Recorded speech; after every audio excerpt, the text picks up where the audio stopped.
thing. I'll So work on it now. yes, please move around a little, and then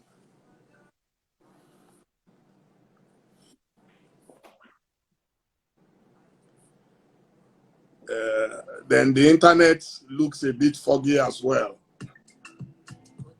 If you can get closer, the closest to a ventilated area Yeah.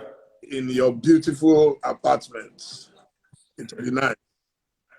Yeah, the internet is, you may have to log out and log in. The internet, I can't see you at all. It's very, very, Oh, really? yes. Yeah, I can't see you. I'm sure you can see me, but I can't see you. Very, very well. Yes, I can't see you. Okay. Let me Hope go your on. Let me log out. is doing very well. Otherwise, fortunately, we live in the same building, so I can send you Yes. internet if necessary. We might need that. Yes, and Uh, then it seems we have to loan our internet to OLUMIDE. If it logs back in and it is not as good as it should be, so you will take one of your things, then you can use my hotspot. Okay, I'm putting on my hotspot now.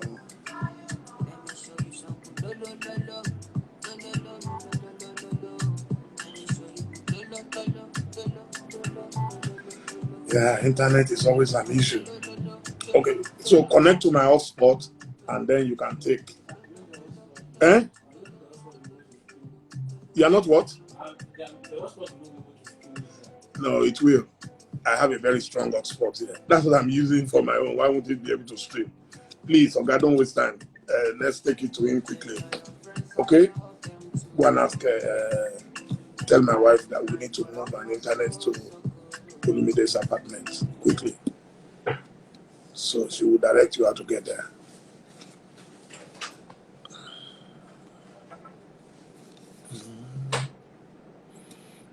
Yes, sorry, please. My apologies. We need to get this right because we're discussing very, very serious issues tonight. So I want to be sure. Ah, my boss for life, Mr. Mike Awoyinfa, that is the journalism guru. Good evening, sir.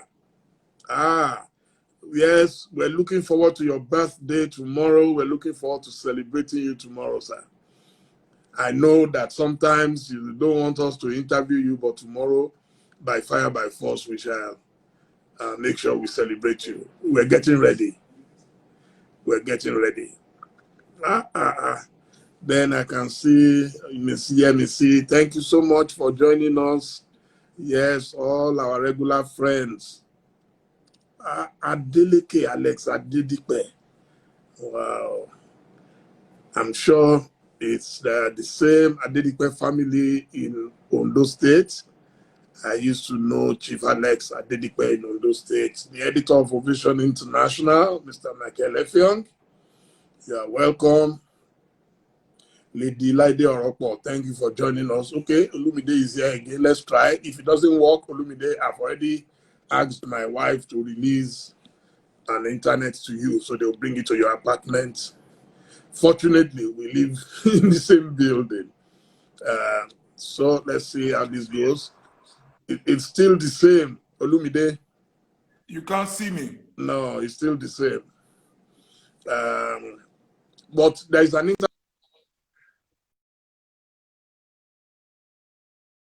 internet agreed to send one to you, so you will have it in a moment. Yeah, internet is a big issue in Nigeria, very, very, very big issue. So I've had to Absolutely. bring different engineers to this place, to make sure they tune up my internet. So that's why I am this stable now. I always call the engineers from the different networks because otherwise we can't have a decent conversation. So will So you give me yes, so much. Coming down. Someone's coming down. Okay, great. Oh, someone is coming down to you right away. Okay. Someone on his way to you already. So don't worry. By the grace of God, we must do this thing. If that doesn't, it will work anyway. It would work. Yes, it would work. Okay. Dear Let me viewers, go to the door. sorry, I'm trying to sort out the issue of network. I can't see his face. He can see me, but I can't see him. And I'm sure, okay, I think they're already in his apartment.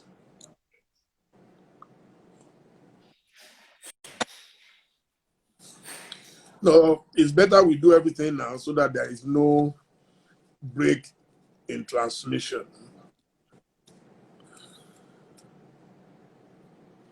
Fortunately, he's my neighbor. I don't see him. Can you believe that? We're so busy we don't see each other.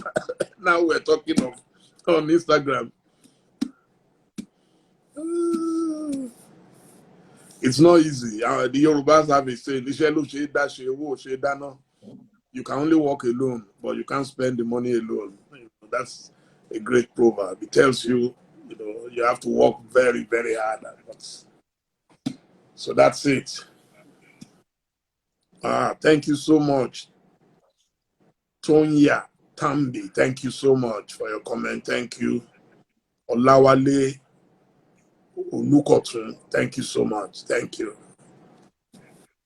Yes, I expect us to have a lot of our legal luminaries on this platform tonight.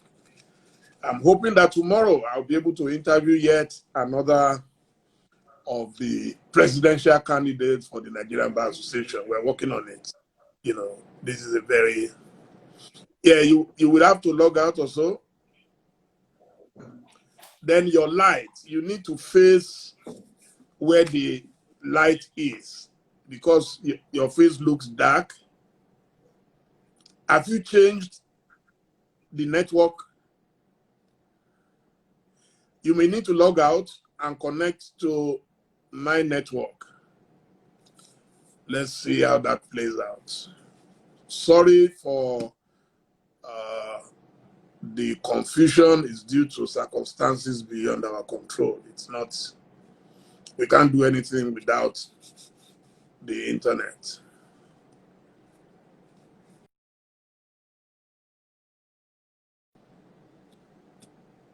Okay, I'm sure you'll be back soon.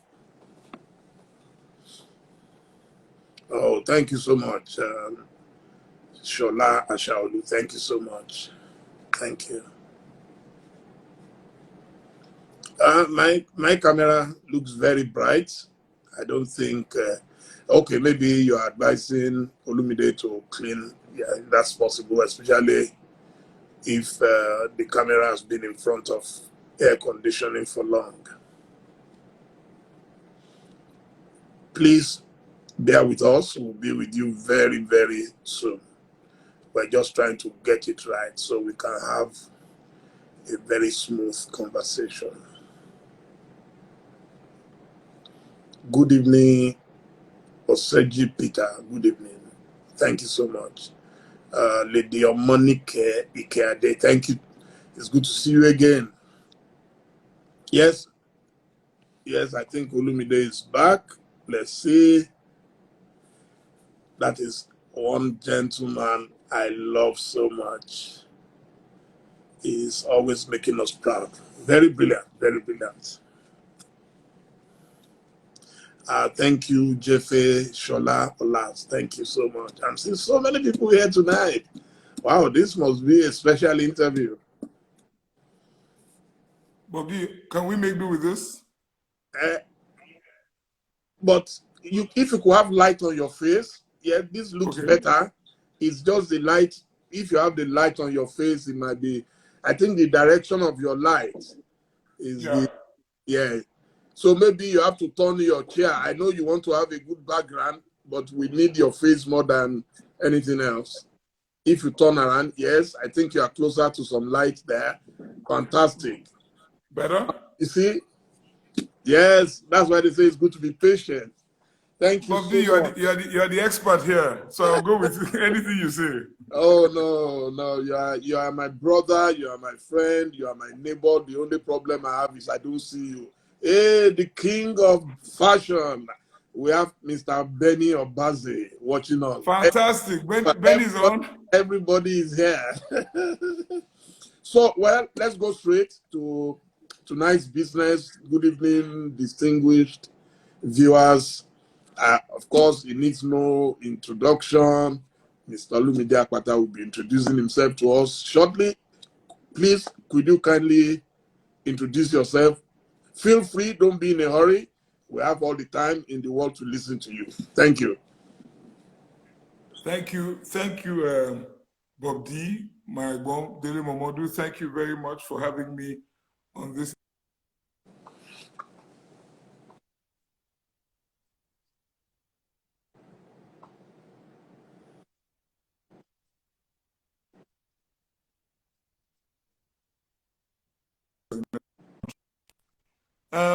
I'm OLUMIDE AKPATA. I am a lawyer, and I've been one for close to 30 years. I was called to the Nigerian bar on the 15th of December, 1993. I spent the first 3 years of my... The internet, can they put that internet close to a window, please, if possible, especially towards the car park? Okay, let me do that. Just give me 1 second. Please. Thank you. Still not clear, right? No, it's going off and on, yeah.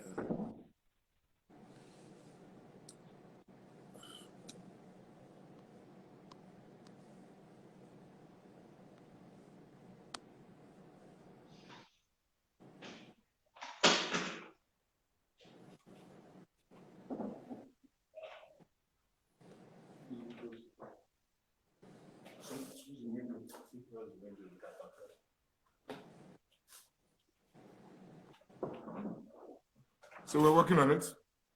Good, thank you. Any better? Yes, are my guys with you?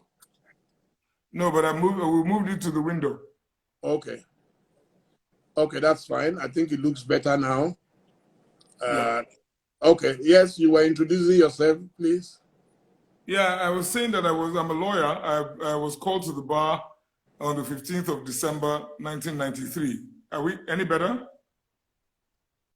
Yes, please. Please go on. Yes, please. Go on, please. Yes, please. Okay. So I've been practicing law all that time, and I've done only that, practicing law in all of those 28 years. And for the first 3 years, I was a litigant. To the very beginning, your primary school, your secondary school, I don't want us to jump that.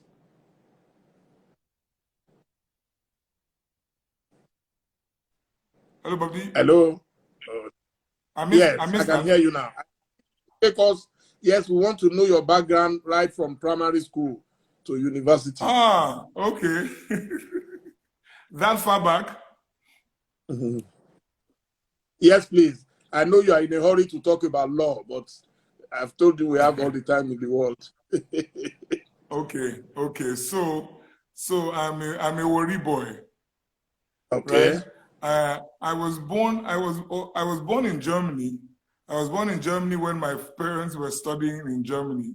My father is a doctor, he studied in Germany, but very quickly he returned to Nigeria and we went straight to Warri in what was then Bendel State. And I went to primary school in Warri, Nana Primary School. You know, in those days, Bobby, we didn't have private schools. So it was Nana Primary School in Warri, very close to, it was in Warri, somewhere called the Sisi Road. So those who come from Warri know where I'm talking about. And then I went for 3 months. I was at Federal Government College, Warri. I lived all my life, grew up in Warri, went to primary school there, went to Federal Government College for 3 months in Warri. But then I moved on to KC. I attended King's College, Lagos from 7th of January, 1983 to 1988. I think the best 6 years of my life were spent at KC.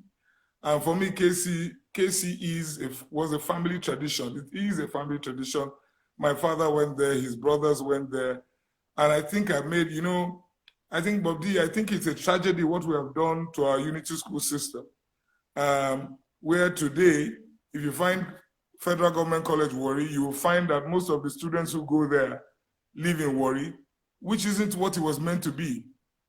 When I went there, the guy next to me, the bunk next to me, the guy came from Sokoto.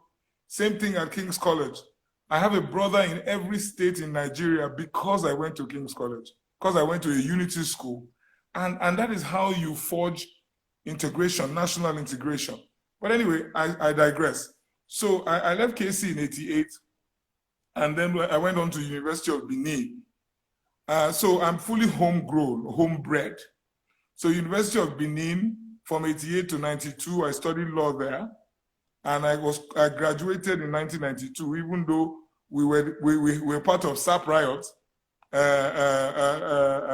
We stayed home for like 6 months in my first year, but somehow we managed to catch up, and I was able to graduate in 1992. Unfortunately, that is the year I lost my mother, and I remember 1992 because while I was studying for and undergoing my final exams at the University of Benin, my dear mother was dying at the University of Benin Teaching Hospital. So I will never forget 1992 because it was a bittersweet year. I graduated, yes, but I lost my mother, and I was extremely, extremely close to my mother. And even all these years after, it's still, you never get over it.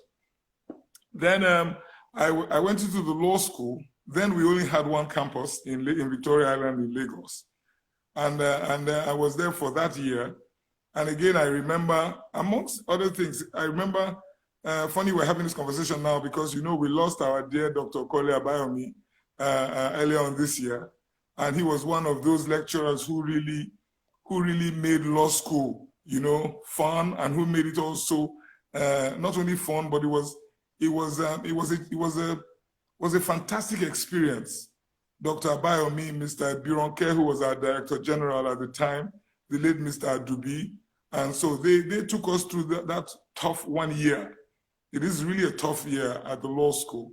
And I was lucky I was able to complete it successfully. And I was called to the bar on the 15th of December, 1993. Then I went on to, Go on. I served in Kano. I was part of the Youth Service Corps in Kano. Again, another opportunity to see the rest of the country, which is why I'm the Nigerian that I am today, because I really know no tribe, I know no religion in terms of, I am detribalized and totally,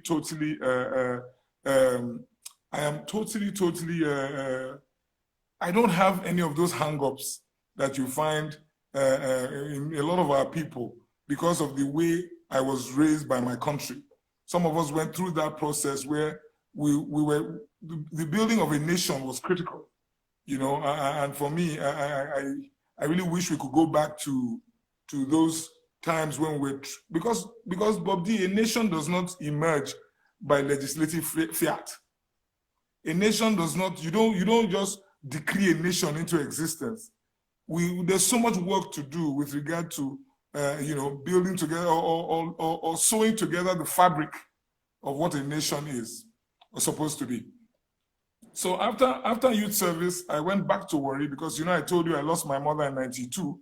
So my dad was alone, pretty much. My dad was running his own hospital in Warri at the time, and he was alone, where I have a small nuclear family. I only have 2 sisters.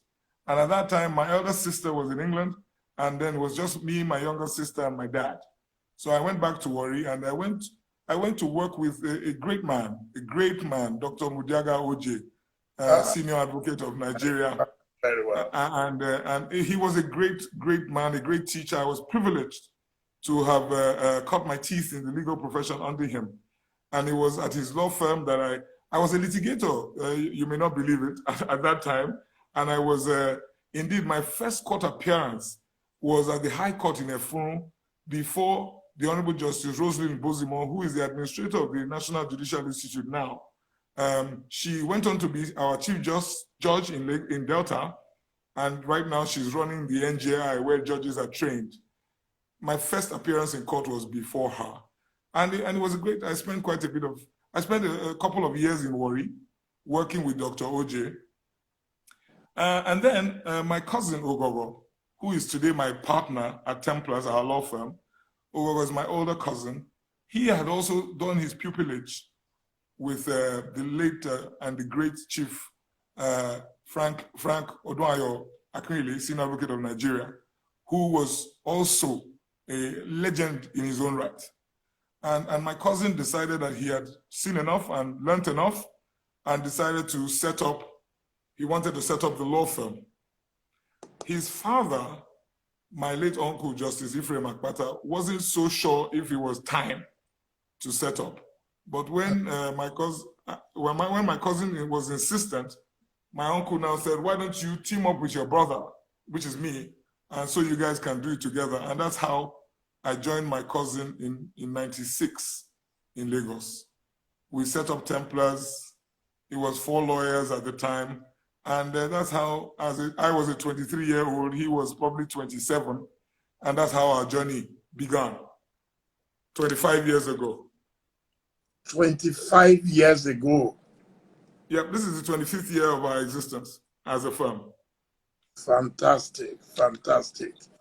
Yes, back to your background again. So between Lagos, Benin,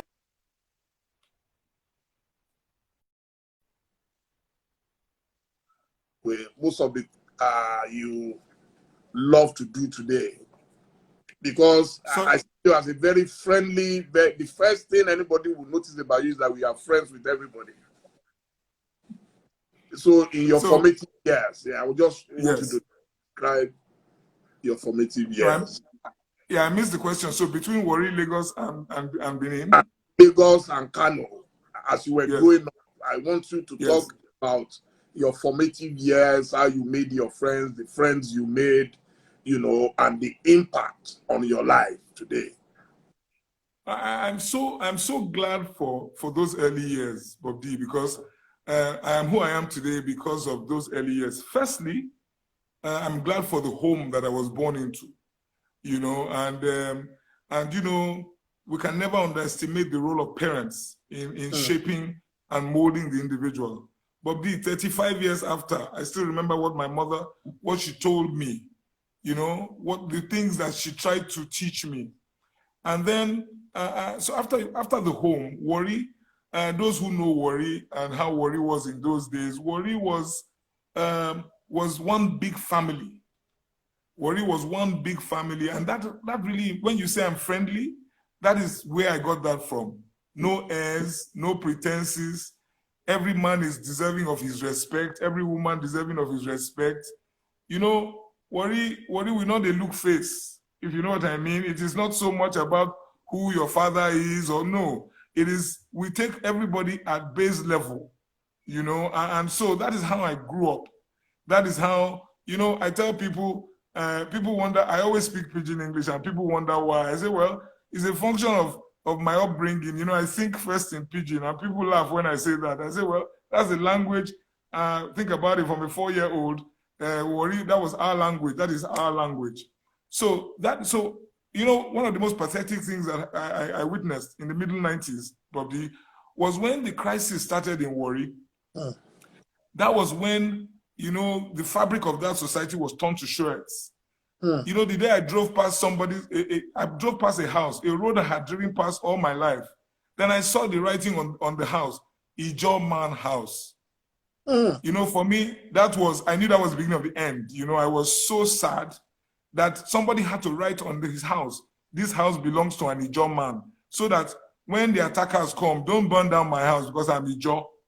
You won't believe, Bob D, that was the first time I began to know which of my friends were Ijo or Ishekiri or Urobo, because at that time, it never really mattered. You have breakfast in this house, you have lunch in the other house, you have dinner in the other house, you are raised by the community.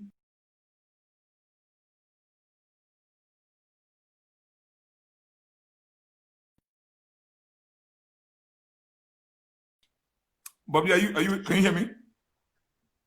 Yeah, I can hear you now. Yes. So, but before our very eyes, we began to see Warri disintegrate. You know, then in fact, you know, because my names I have Yoruba names. Both names are Yoruba names. So there was a tendency to think that I was Shekiri. So my friends who were, you thought so, right? Yeah, I still think so. Oh no, I'm a Benin man. We have to talk.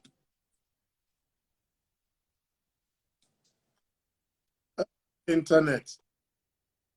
Hello, we lost you there. Hello, we lost you. Hello. I can hear you. Hello. Can you hear me? Yes. Yeah. Okay, I'm hearing you now. Yeah. So I was saying I'm a Benin man. That's another story. I'm sure in the course of this conversation. But remember, I'm sure you remember Chief Akintola and the story of AKPATA Tony K. K. Yes, I remember. I wrote it down. I was going to ask you about it. If you look here, you will see I underlined Yes. the K. So that's my family. Yes. So that's my family. That particular AKPATA was Senator Emmanuel Idahosa Oluwafemi AKPATA, who was my father's most senior brother. And he was the first chief conservator of forests in the West.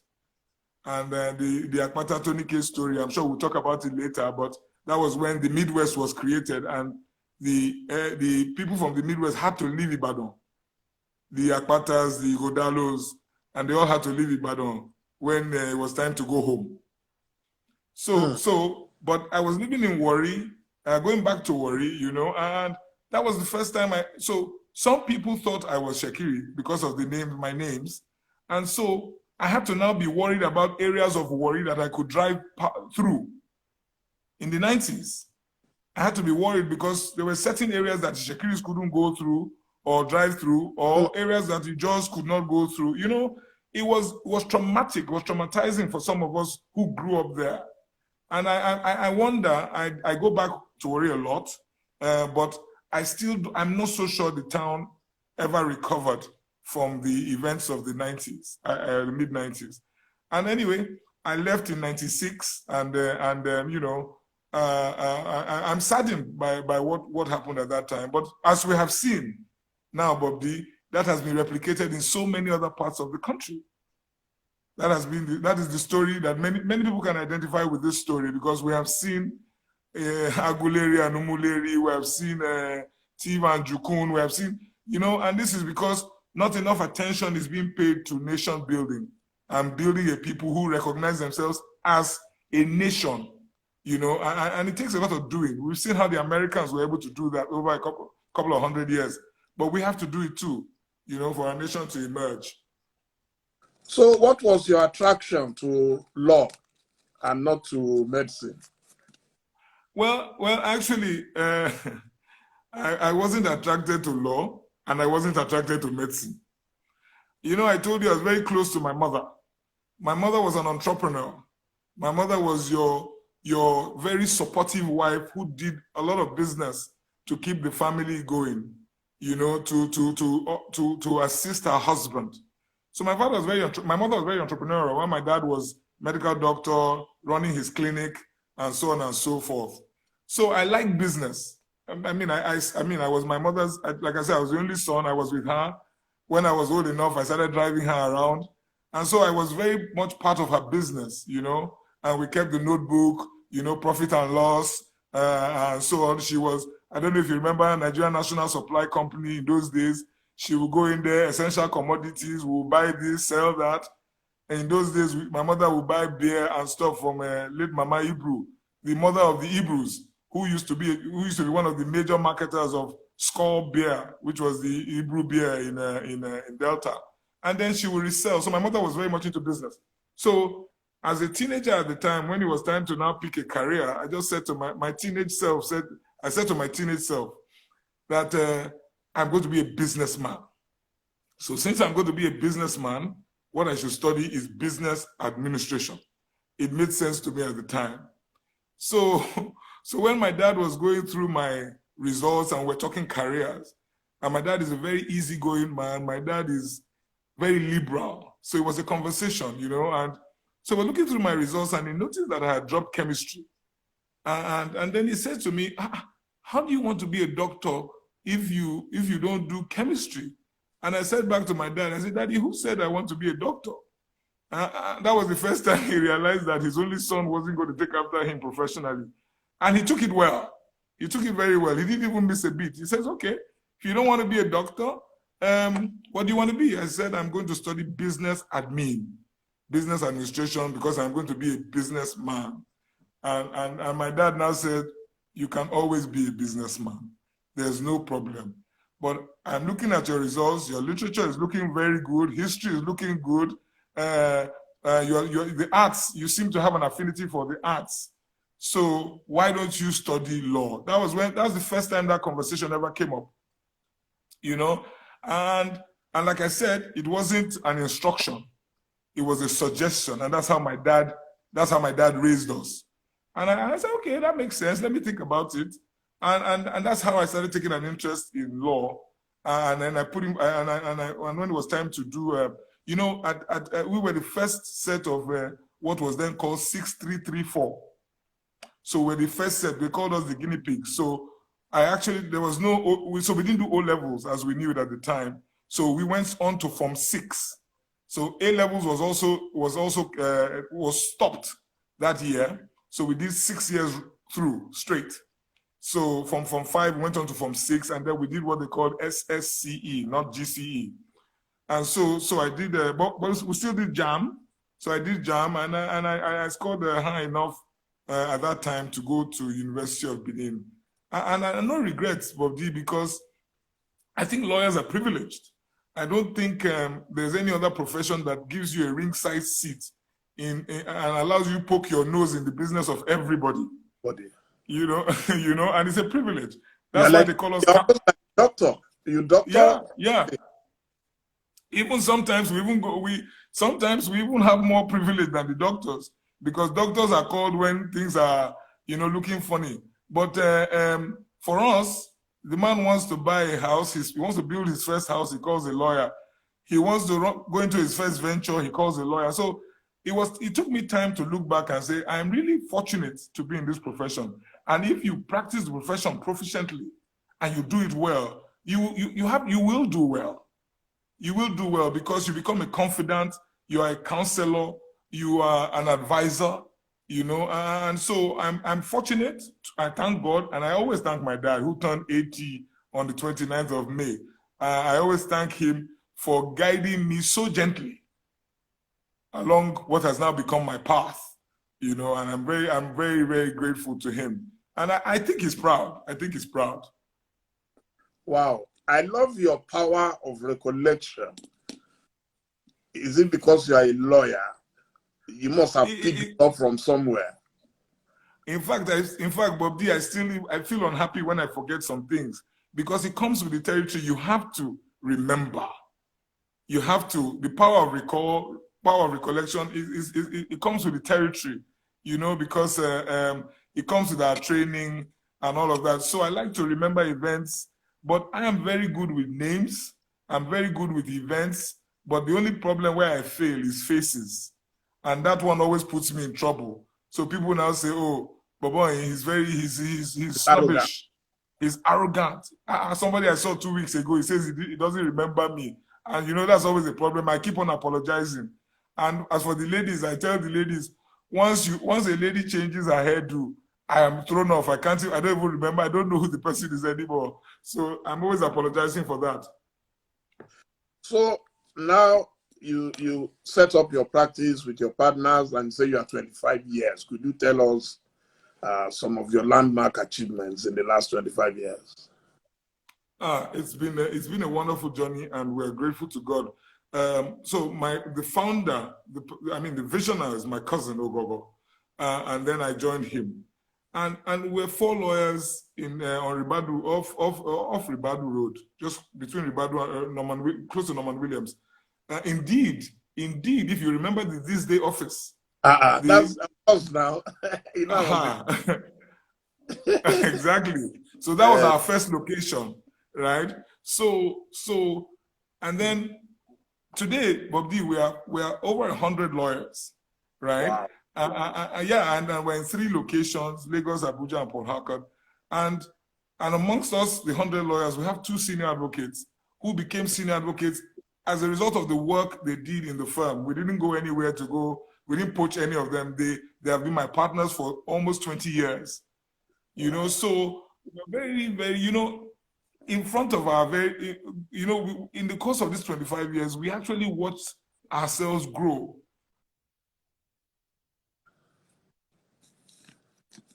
Well, we lost you there. If you can hear me, we hope it comes back. It's going fine.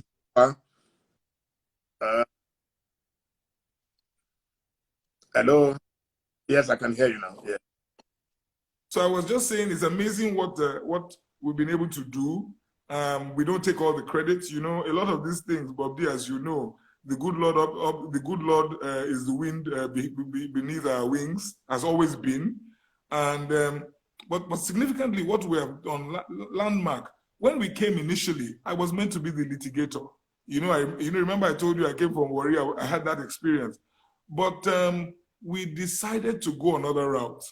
When litigation still is tough because, you know, our system of administration of justice is not as efficient as one would want it to be. So young lawyers sitting down in court for hours on end and not even sure when your matter will be heard was not an option. We had just started the business and we had to do more. So we went and decided to go after commercial law practice. And we started looking for areas, you know, the road less traveled, you know, the road where we probably will not encounter the late Rotimi Williams, who everybody thought I looked like. So we had to go down that road so that we just thought we stood no chance against the big boys in litigation. And so we thought, let's go the other way. And those were the days when we started hearing, Bob D, about independent power projects. Those were the days when we started hearing about privatization. Those were the days when we started hearing about, you know, electricity. So, you remember Enron? When Enron, you know, you remember the famous Enron at that time? So the Abacha years, you know, that's when we started. And at that time, even though Nigeria was was on its way to becoming a pariah state, but there were still investors that were interested in coming to Nigeria. And they were looking at areas that most of our law firms were really not looking into. So we started to build competence in those areas. So the first ExxonMobil were working on a 500 megawatt power plant. We've been for over 25 years, Bobby, we have been involved in power, electricity law. You'll be surprised, as a law firm, we have been involved in electricity law because we wanted to go down that road because we didn't think we would meet much resistance. And we did not, because nobody was there. The privatization program that the BPE conducted in the late 90s, our dear brother Nasser El-Rufai was DG at the time, right? We partook. One of the transactions I always remember is the disaggregation of NEPA. You know, breaking it down into the entities that were eventually sold off. So as early in 1990, I was only a 7-year-old lawyer at the time, or 6-year-old lawyer. And we did that. We worked with a foreign law firm. We broke NEPA up into smaller entities and helped in the process of the sale of NEPA, those successor entities. Now, what that did was that there was no way we could create those entities without understanding electricity law. So we had to go into electricity law and understand what it was about. And that is why today it is the experience from all those years ago that has, you know, helped us to build an electricity law team. And that's why there's hardly any electricity power transaction in Nigeria that we are not involved in. We also went into, you might remember Azura, the power plant that was built in Edo State recently by some investors. We advised them on that transaction. I say all this, Bob D, because what is most unfortunate, and I'm sure you will want to talk about that later, is that the Nigerian legal sector to my mind, is not even servicing the Nigerian economy enough because of the way we train our lawyers. So the tone from the top of the profession is that if you're not wearing a wig and a gown, you're not a lawyer, because of our tradition, because we are a litigation jurisdiction. But you are in the largest economy in Africa. There's so much legal work that we are leaving on the table for foreign lawyers to do because we have not trained our lawyers. Meanwhile, we are churning out about 7,000 every year who are only trained in one way. You know, so, but I'm sure we'll talk about that as we proceed. But at Templars, we've been involved in many, in over these 25 years, many landmark transactions. But most recently, we worked with Diamond Bank on their merger with Access Bank. And we're very proud of that transaction because, you saw the emergence of one of the largest banks in Africa as a result of that merger, you know, at least as far as customer base is concerned. And recently we worked with the Nigerian LNG, they had to go and raise, they were raising money for Train 7 of the LNG project.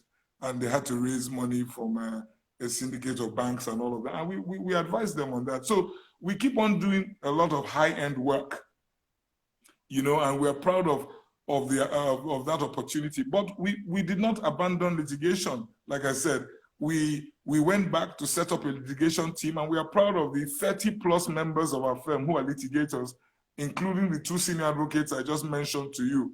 So we are doing a lot of commercial litigation, a lot of arbitration at the firm. So there's a lot going on there, but you know, lawyers, we're not really allowed to talk too much about.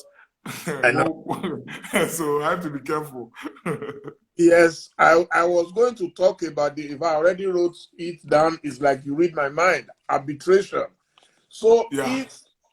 if we have our government getting into trouble every now and then, is it that they don't listen to you lawyers, or what is the problem? No, government arbitration going on, even in the area of power. The Mambila Power Project, at a stage I had to call when Mr. Fashola was minister. I had to call him that what's going on with Mambila and all that. And you just see that every time we get into trouble and they're asking us to come and pay billions that we could do with in Nigeria. Well, my experience, I tried to run away from government work, right? So we as a firm, we typically don't do government work because over the years, what we have done is we have worked for the private sector.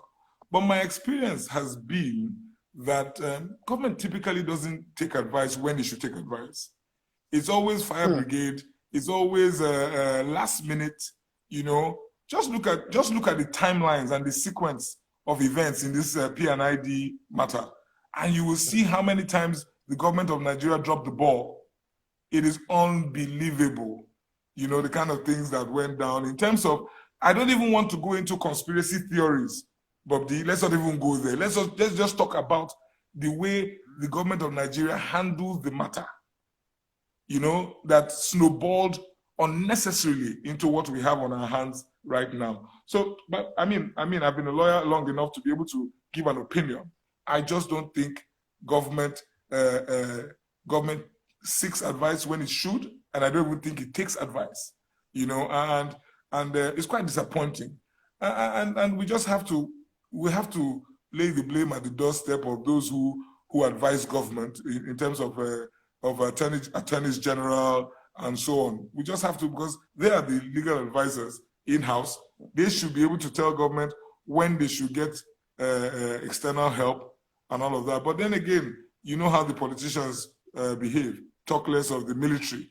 You know how sometimes they choose. I remember it was Baba Obasanjo who said that an advisor is to advise, and his own is whether to take the advice or not to take the advice. So, you know, I don't know. It's quite unfortunate that we make such a mess of things that ordinarily should be simple. So now you are going into politics, so to say. You are going to the politics of your profession. So what is the motivation in it for you? Why do you want to worry about who does what in the legal profession? You almost scared me for a second when you said I'm going into politics. I was I like, can't. when I'm not going. But politics of the NBA, yes. Don't worry, that's how I asked Yes. my question. It's Yeah, politics. I was worried that Political. yes, you are right. It's politics. Yes. But I like to improve every space I occupy. I'm a frustrated Nigerian. I'm I'm unhappy with the state of affairs. The story is not good, anyhow you slice or dice it in terms of our country. But I'm tired of complaining. I'm tired of sitting in my corner and twiddling my thumbs and saying and pointing fingers at all those who have done things badly. And I'm saying, okay, I belong to the legal space. And coincidentally, I have been involved in my association for over 20 years. I know how it functions. I know how it does not function. I know the role that the legal profession ought to be playing. I know what this legal profession can do to change the narrative in the Nigeria that I'm frustrated about. So I'm thinking, okay, I'm already here. If we all improve the spaces we occupy, if we all put in our own, we put in our efforts in our own little corners, maybe the aggregation or the aggregate of our respective efforts could lead to a societal transformation. Maybe I'm being overly optimistic, but that's the best I can do. So we have a legal profession, well over 100,000 lawyers. Each lawyer is an influencer. Each lawyer has a sphere of influence just by the very nature of our profession. So I think that if we can organize better, and you know the glory days of the NBA, you know, but when the NBA could actually determine the direction of which the country was going. You know the days when presidents will pick up their phone and call the president of the NBA before they introduce policy, because they knew that the lawyers, had a say in this matter. The lawyers were thought leaders. The NBA is a thought leader, could influence public opinion one way or the other. You know the glory days. So I'm thinking to myself, okay, I'm not about to jump into APC or PDP, right? It's not, because I don't see a pathway, and we can talk about that later. But I am a lawyer. And I'm already part of this organization, the NBA. So it's not as if I'm just jumping in there today. I have been chairman of the section on business law. I have been a member of the National Executive Committee of the NBA at least since 2014. I remain a member of that body. I was the co-chair of our conference planning committee for last year, conference that we held in Lagos, well over 12,000 people in attendance. So I know my organization, I know the NBA, and I know where the gaps are. So I want to lead a team that would, turn things around and put the NBA back in that position where it can influence what is going on in our country and hopefully improve things. So for me, that is the motivation. But I want to be the change that I hope to see. I read an article this afternoon. It was sent to me by Mr. Kayode Ajulo, who I believe is one of your colleagues. And he says you need more experience and exposure before you can lead the NBA. That is the summation of his article. How do you feel about that? I read Kayode's article, and I began to wonder. And I know Kayode essentially he's my generation. So, and I begin to wonder. I say, okay, so we undo ourselves. If Kayode can tell me, a man heading towards 50, right? You can tell me, and like I've said, I've reeled out for you what I have done at this. Of the three candidates running, Bob D, I am the one with recent relevant experience. In terms of, I have worked with the last three presidents, the current president and the two before him. So I know the contemporary issues. I'm not going to be a history teacher. I'm not coming to talk about history. I'm talking about what is contemporary reality. The tenure of the president of the NBA is 24 months, 2 years. We cannot afford the luxury of anybody coming to learn on the job. So when I read Kayode's article, I would say, it's either this chap doesn't know me, or he has been absent from the NBA. He probably doesn't even know what has been going on at the Bar Association. Because everywhere I go, Bob D, what I hear, what they tell me, the lawyers, the potential electorate, is they say, we know. Because, Bob D, I've been involved in the last 15 to 20 years, I've been involved at branch level. I'm an active member of the Lagos branch. I've been a member of various committees at the Lagos branch, which is my branch, right? Of course, not to forget my home branches, Benin and Warri, that I contribute to, and I take an interest in the activities. I'm a foundation member of the section on business law. I work closely with my brother, my elder brother, Mr. Georgie Tomi, who was the pioneer chairman.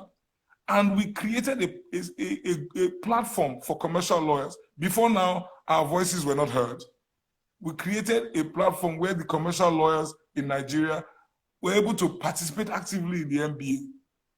I have represented the NBA on the Council of the International Bar Association for 2 years, 2014 to 2016. So when I read Kayode, I was beginning to wonder, obviously, Kayode has been away for a while from the NBA. So that is why Kayode would say, AKPATA doesn't have experience at the bar.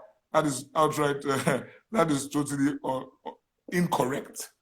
You know, I think he was referring to another candidate, not me. Okay, well, actually, he mentioned two of the candidates. But since I'm speaking to you now, so I'll limit it to you for now. Yes, and then quite a number of my young friends who are lawyers also reached out to me when they saw your picture on my page, and they were asking if you know how to grapple with the challenges confronting young lawyers today in Nigeria. There is so much going on, and a lot of them are probably more frustrated than you are. You are a successful man already, so they are just coming up, and so they need a president who can give them a listening ear and understand the problems confronting them.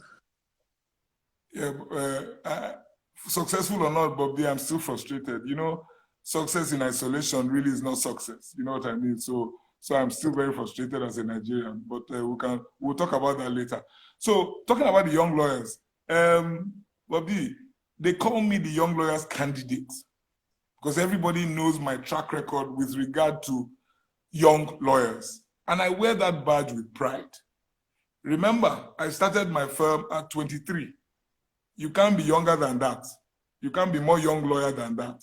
So I have worn the shoes. I know where it pinches. So I am very worried. I'm very concerned about our young lawyers.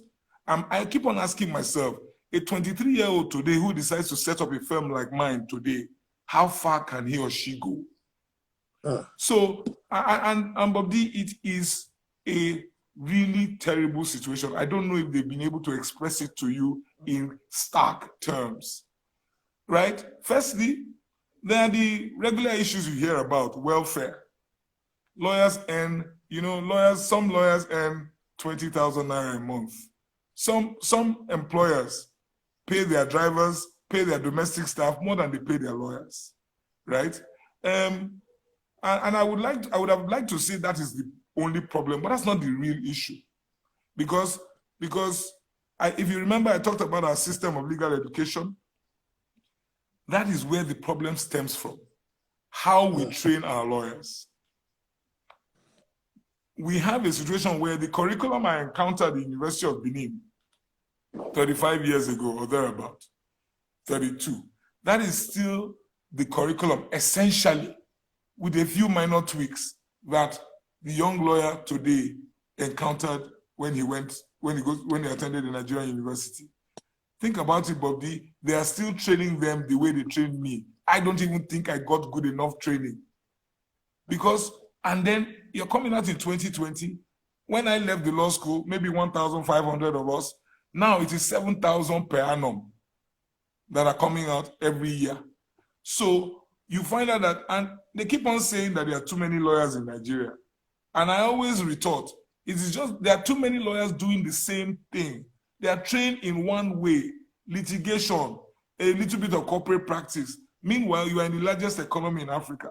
So if 7,000 lawyers are being trained every year doing the same thing, when they come out into the job market, what is the first thing that's going to take a hit? Their price, their value. That is why anybody will offer them 20,000 naira, because they are dime a dozen, two for thorough, they're all over the place. You understand? So that is the problem. That is what the young lawyers are facing. And my challenge, or in fact, why I have become known as the young lawyer champion, as it were, is I don't think the profession recognizes the emergency that we are in. These are the group that we want to bequeath this profession to. We are not training them to compete. We are not training them to meet with the realities of the today and the future. You know, we have these artificial boundaries that we have erected. You know, foreign lawyers cannot come in. You must train at the law school, do 18 months. But you and I know, Bob D, that protectionism is antithetical to globalization. If we say we want to live in a global village and participate in a global village, we would have to pull down those borders at some point. Case in point, we have signed up to the Africa Continental Free Trade Area Treaty. So very soon, this place will be flooded with foreign lawyers. And the question I keep on asking is, can we compete? Can our young lawyers compete? Olu, in 10 years, I will retire. I've moved on. Most of the senior lawyers, most of them do election petition briefs. They make billions of naira. They've moved on. They don't really, it's really no skin off their noses. But the young lawyer, can they compete in the world that is to come, that is just around the corner? So that is my problem. So I live and breathe the problem of the young lawyers, because the kind of person I am, Bobby, I don't climb a ladder and kick it down. Like I said, success in isolation is pointless. So why don't we help our young lawyers?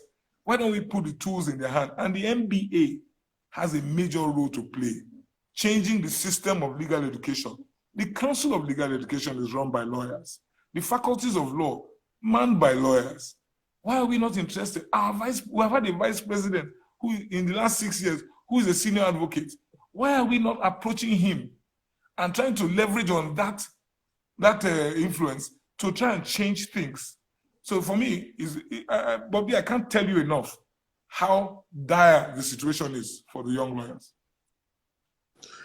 Now, I personally apart from being a journalist, I'm a part-time politician. I think every Nigerian actually should be a part-time politician. I think the most foolish things we all did was to say, yes, we will support good candidates, and we all left it at that. But we must begin to show more interest in the political system, that the rule of law seems to have collapsed in Nigeria. Judges sometimes will give judgments and nobody would even mind them. So how do you plan to tackle this? Well, for me, really, it is an almost divine mandate that we have as an association to protect the rule of law, to checkmate any infringement, to checkmate any violation. So for me personally, remember I told you I grew up in Warri. I speak truth to power, right? What I find to be the problem is that self-interest gets in the way, and we find out that the leaders of our profession are unable to speak truth to power. Any incursion into or any denigration, or should I say any abuse that leads to a negation of the rule of law must be excoriated, must be called out, firstly by the MBA, because it's an almost divine mandate.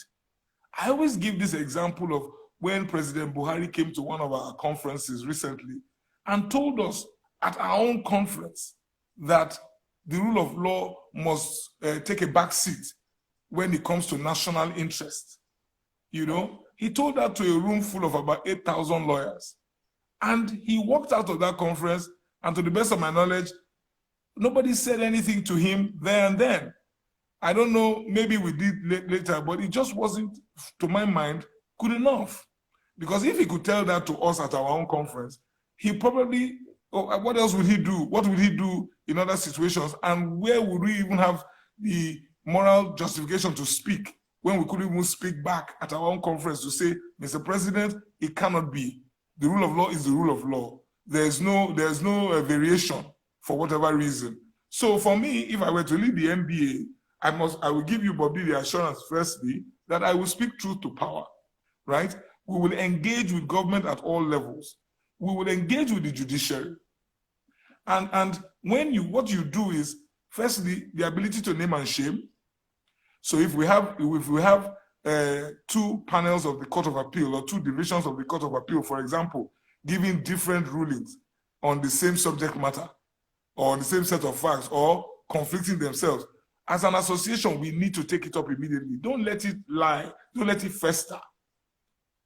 Corruption on the bench, because a lot of this stems from corruption also. Corruption in the judiciary, you must call it out.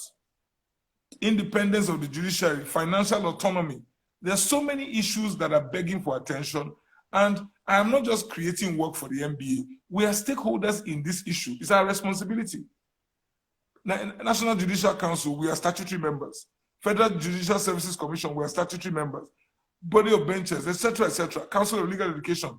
That shows you that those who made the rules realized that the lawyers had a say and were supposed to chime in where necessary in these matters. So, rule of law, you must call it out. The NBA must take a stand on the issues and must take a clear and unequivocal stand so that nobody is left in doubt as to where the NBA stands. We don't have I can't tell you that we will force government to do anything, but we must continue to be the conscience. We must continue to be the watchdogs where we will say, you can't do this. This is wrong. And so that the public will know, everybody will know that they have stepped out of line. But what I find in these days is that we're very tame and very tepid in our approach to these issues. And for me, I don't belong to that school. I will not subscribe to it. I think it 10 times before his death or her death. And so for me, it is important to say it as it is and not to color it or try and give it another coloration. So, and leadership is critical. It's about who is running the NBA. Now, as a commercial lawyer, how do you feel that those who want to fight corruption in Nigeria believe that they must go through extrajudicial process? There are media trials, a company defaults, then they not only go after the company, they go after the owner of the company, they go after all these other businesses. How would you relate to this as NBA president? Because every day we read media trials, people are convicted on the pages of newspapers, on social media, and what you have now is a complete breakdown of the judicial process. For me, it's unacceptable. It is totally unacceptable when you begin to bend the rules or bend the rules to suit a certain purpose, even if that purpose is a popular purpose. When you begin to bend the rules, it is a slippery slope. You will bend the rules for other purposes that may not be so popular. So I believe that process is process. You know, but you find out that it is not only, Bobby, it is not only those in authority. Our people also want instant gratification. Oh, hang him, hang him. A mere accusation, we are ready to just hang.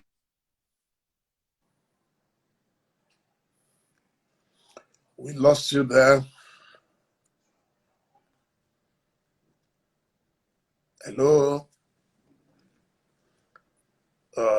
The internet, I pray it doesn't go off completely. We can't hear you again.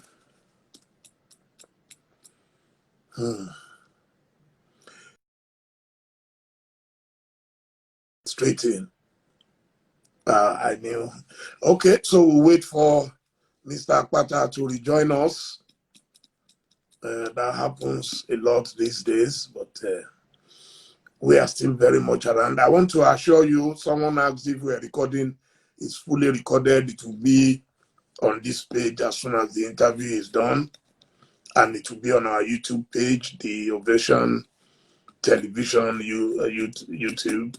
Then yes, we are streaming live on Twitter and on Facebook as well. Thank you, Yemi. Thank you. I can see Adiola Shonana. Thank you for joining us. She is an author and a lawyer based in the United Kingdom. Yes, I hope we can reconnect quickly. Goke Dokun, thank you so much for joining us, my brother. Thank you. Yes, I can see so many of our friends here tonight. Okay, fantastic. You look good. Thank you. So I was saying that sometimes, well, there are people also, because of the need for instant gratification, they are the ones that make some of these agencies and government departments, try and take the shortcut. Remember, can you hear me, Bobby? Yeah, I can hear you. So remember the episode with the judges, right? The so-called corrupt judges. Remember the episode with our Chief Justice of Nigeria. Just because, certain facts are certain allegations are put in the public domain, that, oh, this chap was corrupt. We found 900,000 pounds here. We found 25,000 pounds here. You already put that in the papers for those salacious details. When you get to court, they are not able to tell you, when did you find 900,000 pounds? Where are the 900,000 pounds? Where is this? Where is that? And, but because people like to believe the worst, they were baying for blood already. Oh, take out the CG and he must be corrupt. Meanwhile, we allowed for that institution to be desecrated. We allowed for the president of the country to cross his lane, in defiance to all known tenets of law, all known tenets of separation of powers, to cross his lane and take out the Chief Justice of Nigeria. And because many of us were of the view, oh, the man is corrupt. Okay, if he was corrupt, indeed, there are laid down procedures for taking out a Chief Justice of Nigeria. But no, but because some of our people are ready to, encourage government to do that because they just believe, oh, there's righteous indignation. The man must be corrupt. How can he have this kind of money? Not realizing that we are setting a dangerous precedent. Tomorrow, it will be somebody else. And I have this running battle with lots of my friends, senior advocates, non-senior advocates, who came to say, the man is corrupt. I say, look, I'm not having the conversation whether it's corrupt or not. There are laid down procedures for dealing with a judicial officer who is corrupt. There are laid down procedures for taking out the Chief Justice of Nigeria.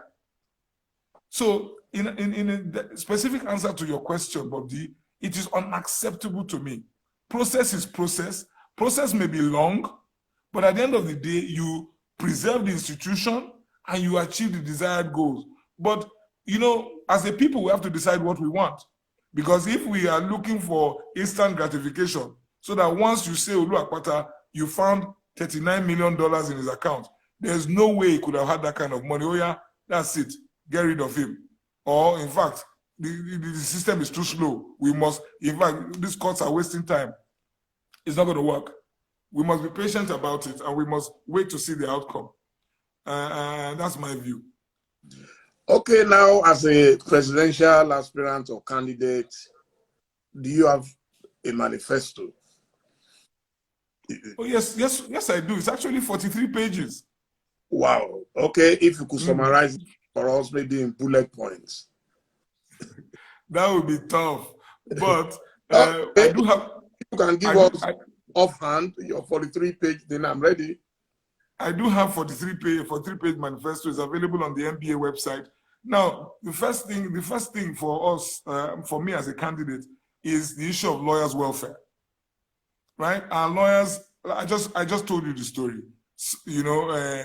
For no fault of theirs, they're getting a very raw deal. So with regard to welfare, we're looking at the issue of remuneration of lawyers. Remuneration is a matter of contract, but the NBA has a role it can play in ensuring that the Nigerian lawyer earns a living wage. There are ways and means that an association like us, with the kind of clout and the kind of influence we have, we can impress it upon those who employ lawyers that there's a minimum, there's a baseline that we shouldn't go below in terms of what you can pay the lawyer, you know, you know, even if it's just by persuading firstly those our leaders to lead by example. And I mean, for me personally, Bobby, it's a non-negotiable issue. Lawyers must be paid well, and we pay ours well, you know. But as a profession, we have to make it our culture. In England today, some law firms, when they write you, you see their email, at the signature column at the bottom, you will see a badge there. It's like a medal. It says, "We pay a living wage." Because the Law Society of England has made it part of the, you know, is made it part of the, should I say, conditions precedent. You have to pay your lawyers properly. So we are hoping that we can, as an association, work on those who employ lawyers to ensure that there are basic minimums that we cannot go below. It's not going to be easy, but we are determined to do that. Still on welfare, because we know that the employers of lawyers have to earn enough to pay those lawyers. So we are looking at the earning capacity of our law firms, right? So you find out that, firstly, we have to protect the lawyer's ability to earn an income. What should the lawyer get as a minimum when Bob D buys his house on body loan? What should the lawyer get, right, for preparing the conveyance, the agreement? There's a minimum as prescribed by law. So the lawyer should get it, right? Because if we don't do that, the surveyors have found a way to ensure that their practitioners don't earn less than the law or that they're supposed to earn. So we as lawyers are going to ensure that our lawyers don't earn less. We're also going to ensure that we protect our space. Today, the Big Four accountants, or not just the Big Four, the accountants some of them have suggested that they could also be practicing law as multidisciplinary practices. We are not so, as you can imagine, we're not overjoyed by that suggestion. And so the MBA has to be part of that conversation. How is this going to work? Because there's precious little on the table for us to do today. Remember, I've told you how we train our lawyers, so we're not doing much, as far as I'm concerned, in regard to servicing the economy. And the little we are doing, somebody now says they want to come and operate in that space. That's a conversation that we need to have seriously too. You know, so even there are some laws that prescribe, you know, work that is the exclusive preserve of the Nigerian lawyer. Case in point, the Local Content Act, right? It is there, you know, just as, so local content as you know, for provision of goods and services in the oil and gas industry, it includes legal services. So when I was chairman of the Nigerian Bar Association section on business law, we went to engage with local content board to say, how come this is in the law, but is respected only in the breach? Why can't we, you know, discuss on how lawyers can take advantage of this provision of the law? And they say, hey, we've been waiting for you lawyers to show up. The accountants have shown up. The insurance practitioners have come here to protect that space. And so we, as the section of business law, we push the argument. And we are working with the local content board to ensure that Nigerian lawyers get that which is their own, the law prescribes for them, that is theirs. So that is welfare. But you'll be surprised that access to finance is also an issue. People talk about SMEs. Oh, making it easy for SMEs to get this or get that. They forget that we are SMEs also. Law is a business. Law is a business, but there's no regime. In those days, I am told, Bob D, in the 60s, 70s, lawyers come back from England or wherever they study, walk into Barclays Bank, and immediately they get a car loan. Immediately they get a loan to go and set up their practice because you are a lawyer. It is understood that you are honorable, you are good for it. But today, how dare you, a lawyer, walk into which bank? You understand what I mean? They'll kick you out. So I think it's important for the NBA to stand in the gap, to establish some kind of regime where lawyers will be able to access finance. We will be able to do so not on terms that are, impossible to meet, and it is possible for us to do that. Either we set up our own microfinance bank, or we engage with the bankers committee and set up a regime where lawyers will be able to access finance without too much difficulty, set up their law firms or expand existing law firms, and the MBA standing in the gap as a guarantor of sorts. Of course, to whom much is given, much is expected. We expect that they will meet up with their obligations, and if they don't, it will be professional misconduct for which they can lose their licenses. So anybody who wants to take a loan in those circumstances would have to be very sure of what it is that they want to do. So that is also part of welfare of lawyers. Another issue under welfare is we want to set up a lawyers' defense fund. But the lawyers have become punching bags for all security agencies around the country. A lawyer issues a notice to quit on behalf of his client, doing the job of the client. Whether the client had the right to instruct him to do that is a different matter. But for the police, this happened in Port Harcourt, the police arrested this lawyer, took him to Abuja, that they are from the Inspector General monitoring team. Take the lawyer to Abuja. What did he do? He issued a notice to quit. And so there is a problem when a lawyer cannot now do his job properly. And we asked the police, even if it was found that his client had no right to so instruct him, even if it was found that even the lawyer was complicit, they are laid down procedures for dealing with that kind of matter. Why? On what planet do you now take the lawyer from Port Harcourt, take him to Abuja for issuing a notice to quit? And I just got another report from Enugu.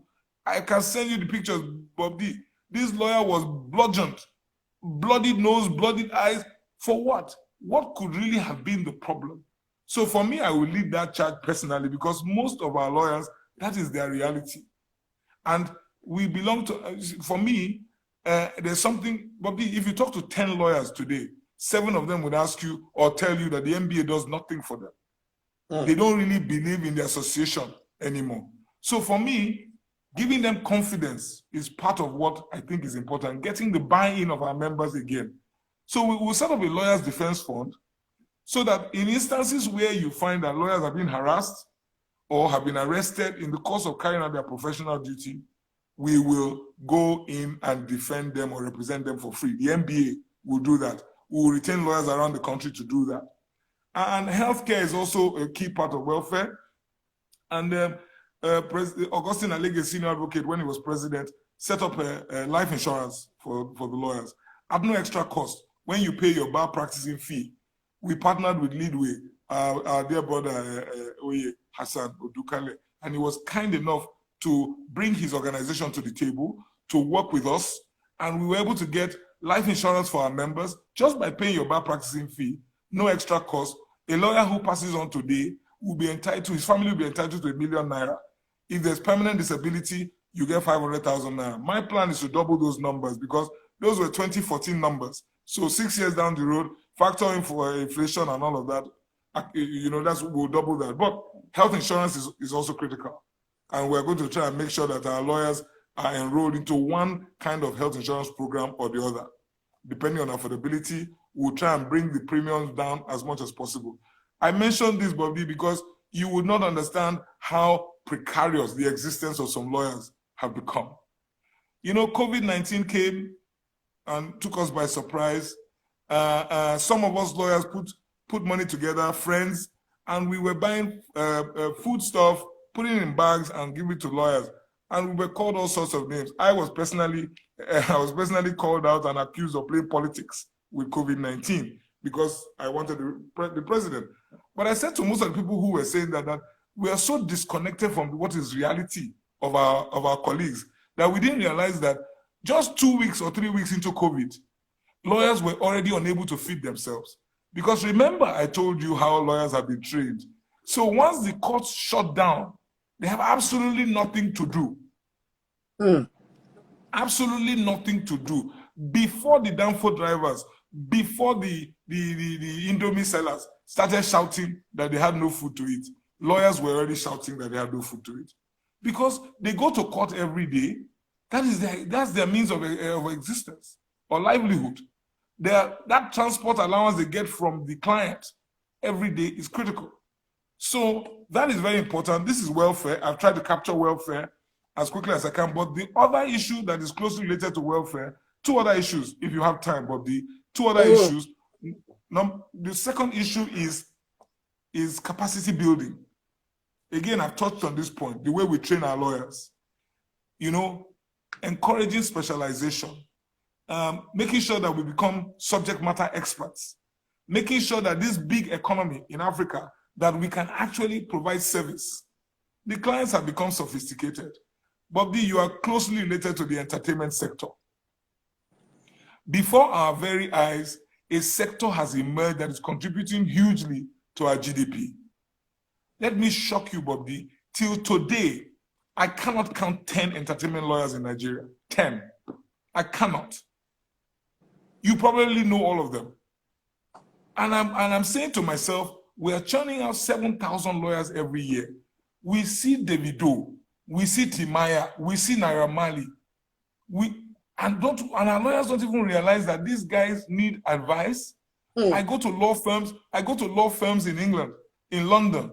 A particular law firm I went into, as I walked in, the partner said to me, so-and-so Nigerian musician just left here, he's our client. I said, London, he's in London talking to lawyer, right? Meanwhile, he has left because he cannot find your brother, my brother, RMD. On my case, he's a lawyer himself, and he keeps on saying to me, Olu, what is wrong? Why is our profession not catching up? Why are we not providing service? Why are we not training our lawyers? And it's really a policy issue, and that's where the Nigerian Bar Association can play a role, because part of our constitution tells us that we are supposed to intervene in the system of legal education. It's part of our mandate. So for me, capacity building is important, and it's part of my manifesto. We intend to set up, use our different sections and committees to provide training, collaborate. We have 125 branches around the country. We have to collaborate with them so that we can provide training for them in their different areas. The kind of training the lawyer in Onitsha needs may not be the kind of training that the lawyer in Benin needs. So we'll try and make sure that we provide that kind of training. We are setting up a career development center so that we can also help them, with career guidance on where to go, how to prepare your CV, what kind of training you need for the kind of job you want. But very importantly, we're setting up a mentorship scheme. We no longer have pupillage. There's no pupillage anymore. Wow. So our lawyers are crying, they need mentoring, the young lawyers particularly. So what we are going to set up is we're going to institutionalize mentoring. So you have one-on-one lawyer-to-lawyer mentoring.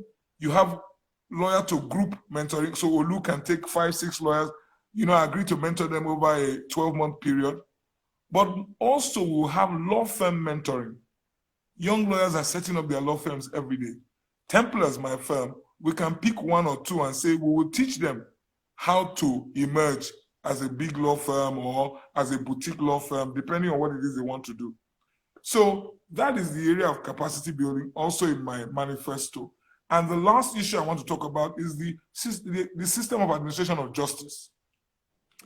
You've already alluded to that. It's not in good shape. And 80% or so of our practitioners operate in that space.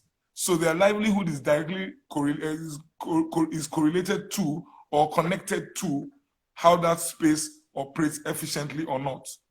So, judges are still writing in longhand. We don't do case scheduling. So you show up in court, it's Russian roulette. Your case might be held at 9 o'clock, it might be held at 4 p.m. You don't know. In 2020, right? You come into court and they say, sorry, my lord went to Abuja for judges conference. And you drove in from Shagamu.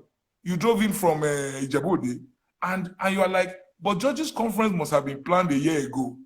Did you guys just know about judges conference? But that's the reality of most lawyers. You go to court, the case is not going anywhere. Oh, sorry, the judge that was handling your case has now been moved to the Court of Appeal. So the case that we have been handling for 6 years, we are starting afresh because the guy has gone upstairs. So, oh yeah, that's our reality. So And I'm thinking, but there must be better ways of handling this. There must be better ways of handling this, you know, and go to the Federal High Court in Ikoyi here. Standing room only. Lawyers who have matters in court cannot find anywhere to sit. And I'm saying to myself, how can you practice law in that kind of condition? Then you talk about the issue of how judges are even appointed. You know, we have no respect for procedure. And the NBA is supposed to be part of this process. Like I told you, we belong to all the bodies that regulate that space. So, you know, there are rules, how judges should be appointed. And, Bob D, you know, there's nothing as bad as having to contend with a judge who is not exactly, I'm trying to put it as nicely as I can, who doesn't know the law. You understand what I mean? Your problem really should be your opposing counsel. But when you come to court and you are dealing with a judge too as your problem, that's an issue. You know what I mean? And that's the reality of most of our lawyers. They go to court. Then there's also some of our courts are not commercially sensitive, you know, because of the training that they receive, the judges. Wow. They don't understand that the courts are there to enable commerce, enable the economy move smoothly, encourage the investors. The investors will run away and are running away from this jurisdiction because they are not confident that they will get justice from our courts. Not only because there's the perception of corruption, which we can talk about shortly, but you know, justice must not only be done, but must be seen to be done. So if it takes you 15 years to deal with a commercial matter, you have not given justice. Even if at the end of the day, the man wins, what's the point?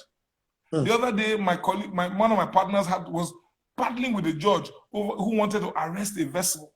This vessel is what you call is an FPSO. It is essentially an oil rig, but it's a vessel. So the judge looks at it as just a vessel, and we're trying to explain to the judge, my lord, this is more than just a vessel.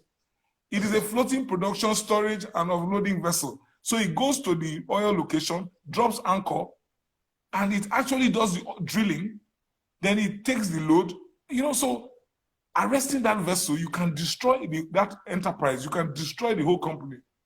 But the judge will not understand. It's a vessel, arrest it. You know what I mean? So those are some of the issues that we need to intervene in. The way judges are trained, the way they are remunerated.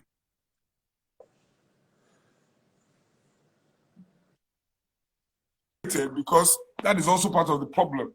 You know, there's not enough. I mean, I always give kudos to our vice president, who, when he was attorney general, spearheaded a revolution in the Lagos judiciary, you know, and tried to turn things around. Because you want the judges are high up there in society.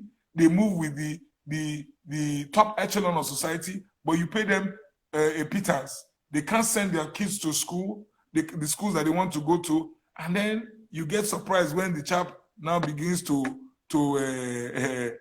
take money from one litigant or the other. We have to be realistic. They must be paid properly.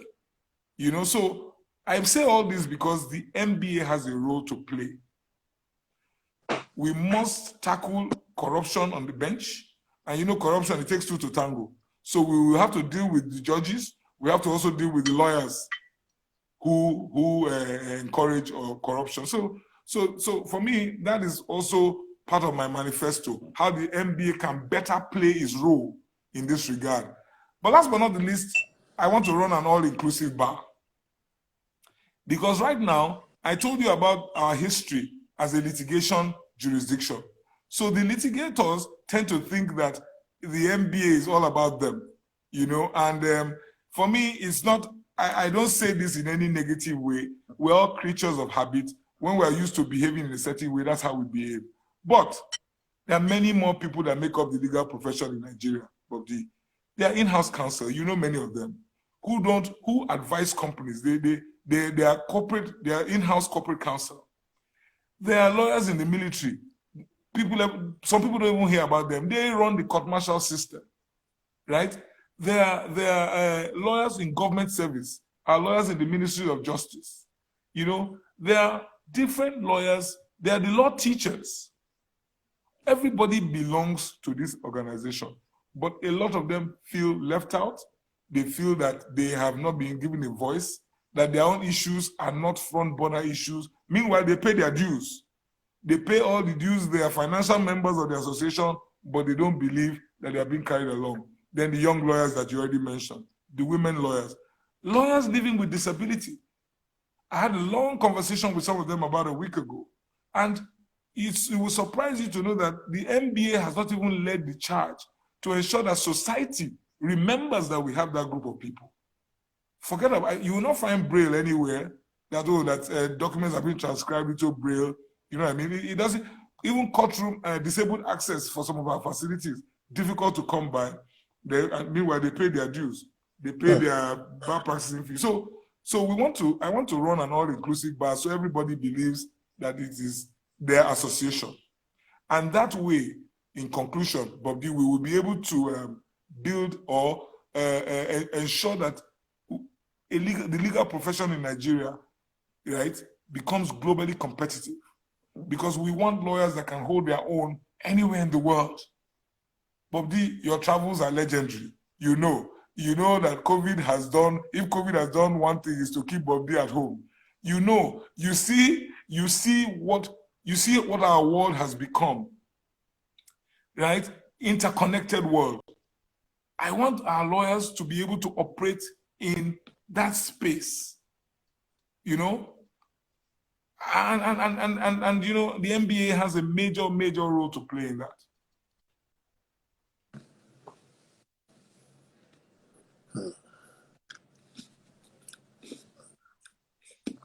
Okay.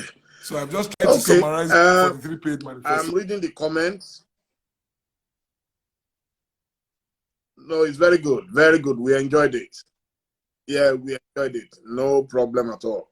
But people are asking, how do you intend achieving all this within your 2-year term? Hello? Can you hear me, please, Mr. AKPATA? I can hear you, but it's breaking up. I can hear you now. Okay. Yes, I said people are asking how you intend to achieve this within your 2-year term. Okay, so it's 24 months, right?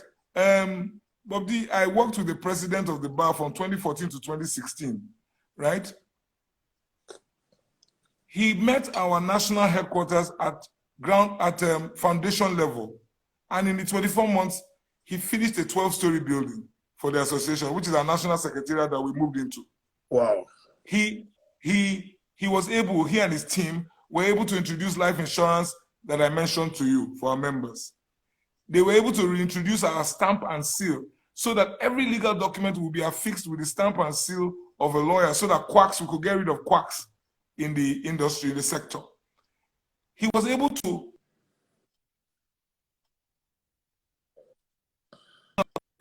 have universal suffrage. We were able to bring back the one man, one vote, and we introduced electronic voting, which is what we are now implementing. This is our 3rd attempt at electronic voting. So I'm telling you what one man could do in 2 years. So for me, there's a lot to be done, but I think what's the most important is to lay the critical, you know, building blocks. Pick the low-hanging fruits, do the stuff you can do, then also put the association on an irreversible path. Because it's a continuum. Leadership is a continuum. So you put the association on an irreversible path to change. One of the things that will lead to that is the secretariat. I didn't want to go into all of that, but we need to revamp our secretariat because that is the way we can implement. That is the way we can have institutional memory. I am less than satisfied with the way our secretariat operates at the moment. So there's quite a lot to do in that regard. So can we achieve all in 24 months? We can do most of that, if not all, but more importantly, we set the association on a path.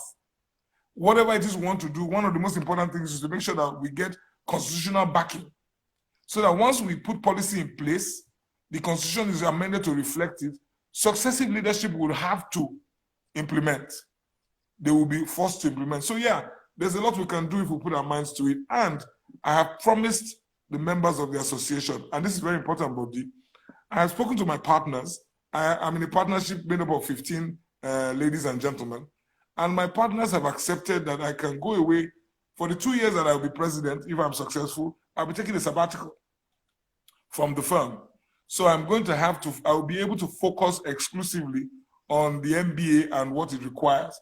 It's a huge sacrifice that my firm is making, that I am making. But because I've been so closely related with the association, I know the problems. I know what the issues are. We can't paper over the cracks. If we go there, if I go there and in an ad hoc manner, we will not be able to achieve more.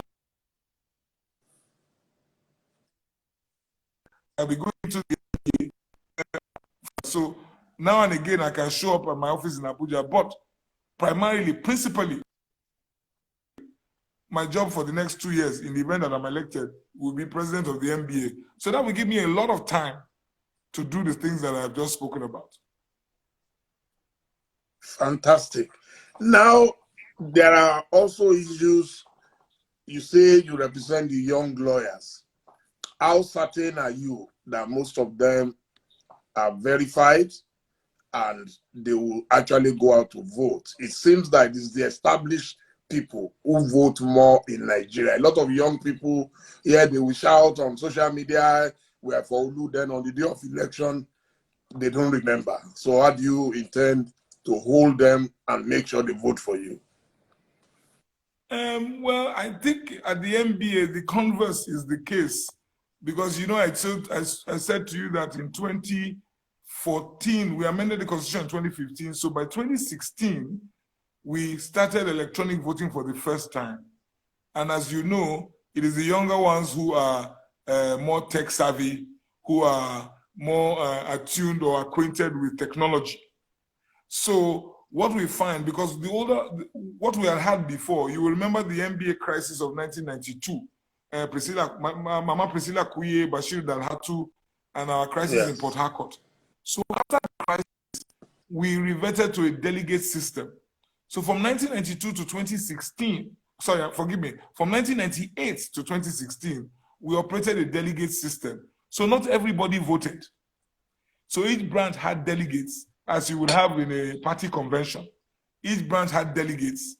And that's so our people, the older lawyers, had essentially forgotten how to vote by themselves because they had given that right to their delegates. So the younger lawyers, you know, are the ones who actually vote. Indeed, Bobby, you find out that a lot of them vote on behalf of their principals and their seniors who are quite impatient with technology and gadgets. And so they tell their juniors, oh, just these are my choices. Just vote for me when the time comes, because they're not interested in handling, they're not interested in handling all those gadgets and going through all that, you know, the issues of connectivity like you and I have experienced this evening, and so on and so forth. So the younger lawyers are going to vote. They are going to vote, and I'm quite confident that the preponderance of young lawyers, the majority of them, will be voting for me, because my track record is such that they have seen. Most of the things I talk about with you today, Bob D, are things that I have done, things that I have demonstrated. Remember, I chaired a section of the association, the section on business law. And most of the things I mentioned to you here, at that scale, I've already shown that this is where my heart is. And so they know, and they're convinced. Fantastic. There is also the issue of Nigeria is a mafia nation. Everybody agrees to that. So where you have the godfathers and the godchildren. And Bob D is a mafioso. No, me, I'm not. Is it, so who is your godfather, or who are your godfathers, if I may ask? Because you may need them. You may need them in this trade.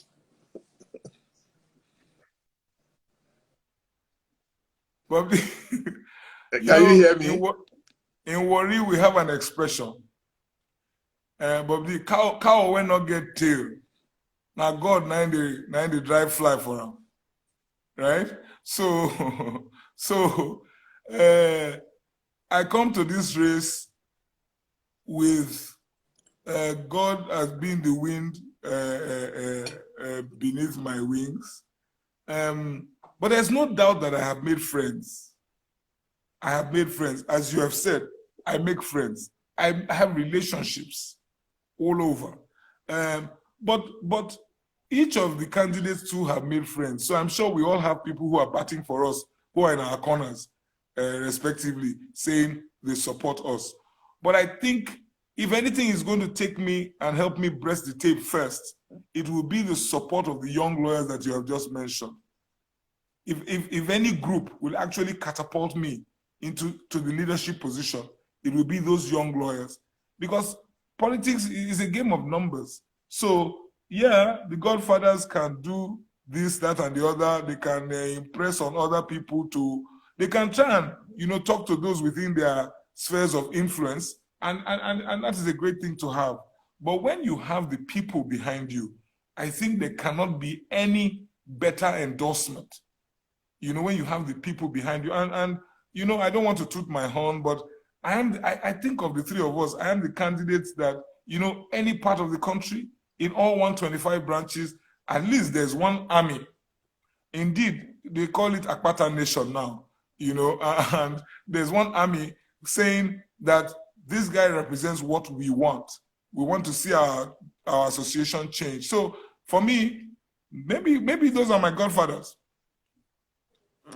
Well, there is also, the godfathers also have their own godfathers, or even one, as the case may be right now. Buhari, the government. The government. Do you think they might consider you too radical and allow you to fly? Because in all these issues, even NANS, the National Association of Nigerian Students, got destroyed because people felt their own was too much. And then the Nigerian Bar Association, nobody is going to allow anybody to come and tell people who want to practice dictatorship not to do so. So what do you think?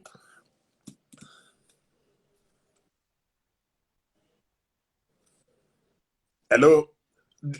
I can hear you. Do you think government might consider you too radical and so may decide to place obstacles before you?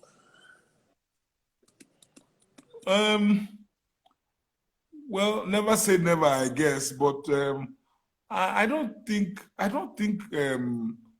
opportunity will arise, and I don't think that opportunity will arise. But like I said, never say never. I hope not. I hope government will be very busy doing the things that they ought to be doing, and watching out for people who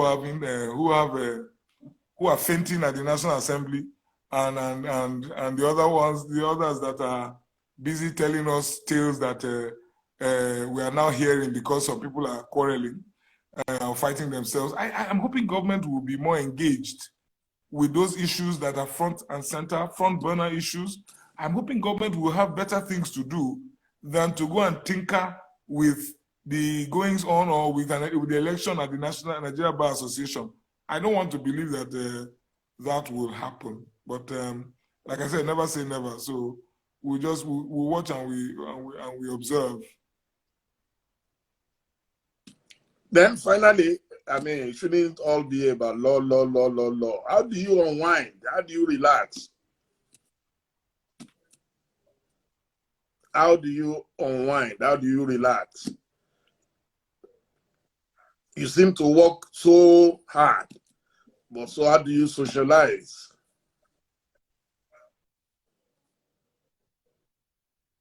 Hello?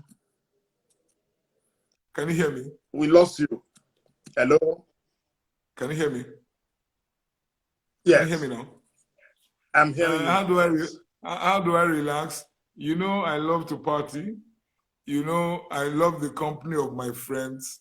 I am always at my best when I'm with my friends. And like you, I love to travel. I love to go to new places. I love to see how other people live their lives. I always consider it a privilege. I watch your travels. I follow you, and I always consider it a privilege when I go to another country. When I go to another look, and this is even on our continent, Africa. I am so inquisitive about the African continent. I really want to know, and I relax, and it relaxes me when I travel, not under any pressure, and just try and see how the other side lives and all of that. So That's important to me. And also travel within Nigeria. I go everywhere. I love my country so much. I love, like I said, function of the schools I went to. I am so at home in every.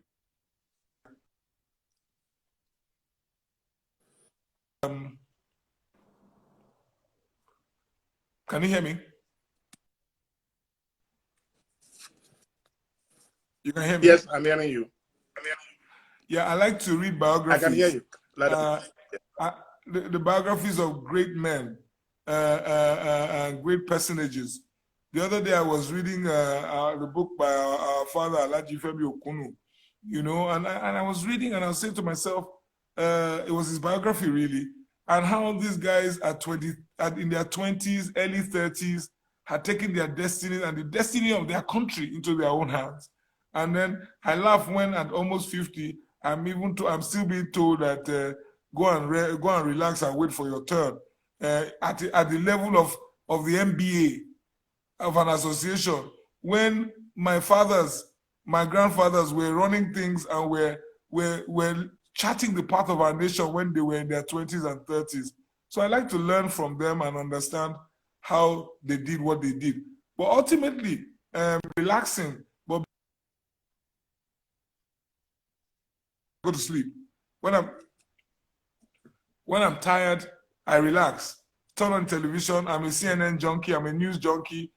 Turn on television, watch channels TV, watch CNN, go to sleep, take my mind off things because, you can only work when you're alive. So I take those things very seriously. Fantastic. Fantastic. There is no way I'm going to end this interview without asking you about your favorite meal. My favorite meal? You are an Ajebota, but I know that meal is not an Ajebota food. An Ajebota like you.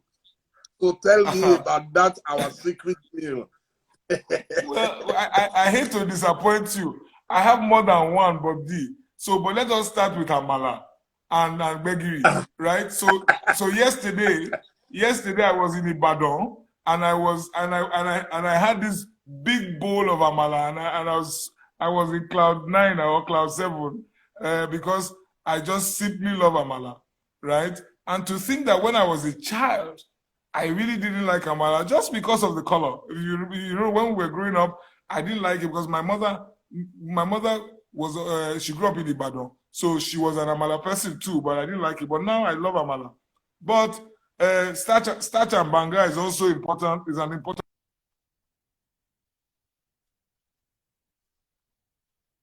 Obviously because of where I grew up. And then from Akwa Ibom and Cross River, there's something called Ekpan Koko that it's close to Ikokore. It's almost the same dish, I think, but it's called Ekpan Koko. And of course, when I go and visit my Igbo brothers, I must have Ukwa. Ukwa. Yes. This internet should let us hear this thing. So